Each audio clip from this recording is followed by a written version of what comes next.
Hello hi friends, అందరికీ నమస్కారం. కొత్త రేషన్ కార్డు పొందాలనుకున్న వారికి భారీ శుభవార్త, ప్రభుత్వ ప్రకటన. వీడియో స్కిప్ చేయకుండా పూర్తిగా చూడండి. అప్పుడే నేను చెప్పబోయే కంప్లీట్ ఇన్ఫర్మేషన్ మీకు బాగా అర్థమవుతుంది.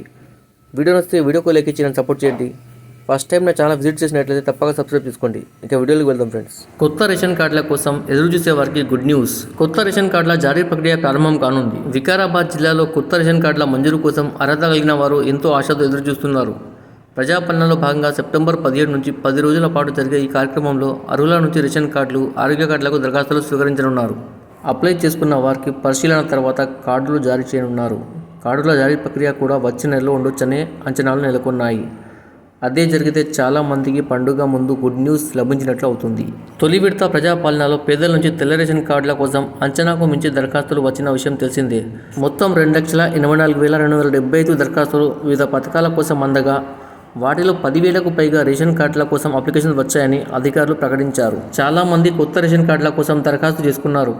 కుటుంబాలు వేరు కావడం, పెళ్లి చేసుకోవడం, బతుకు తెరువు నిమిత్తం వెళ్లిన వారు పల్లెలకు రావడం వంటి తదితర కారణాలతో రేషన్ కార్డులకు దరఖాస్తులు బాగానే వచ్చాయి. చాలామంది పేదలు ఉంటారు. అంతేకాకుండా ఇతర పథకాల ప్రయోజనాలు పొందాలంటే రేషన్ కార్డును అనుసంధానించారు. దీనివల్ల రేషన్ కార్డు తప్పనిసరిగా మారింది. అందుకే అందరూ కొత్త రేషన్ కార్డుల కోసం అర్హులు ఆశగా ఎదురు చూస్తున్నారు. చాలామంది ప్రజలు జిల్లాలో రేషన్ కార్డుల కోసం 10 ఏళ్లుగా ఎదురు చూస్తున్నారు. గత ప్రభుత్వం రేషన్ కార్డుల విషయంలో చాలా తాత్సారం చేసింది. కొత్త కార్డులు జారీ చేయలేదు. దీనివల్ల రేషన్ కార్డుల కోసం ఎదురు చూసేవారు చాలామంది ఉన్నారు. Subscribe for more videos. Thanks for watching friends.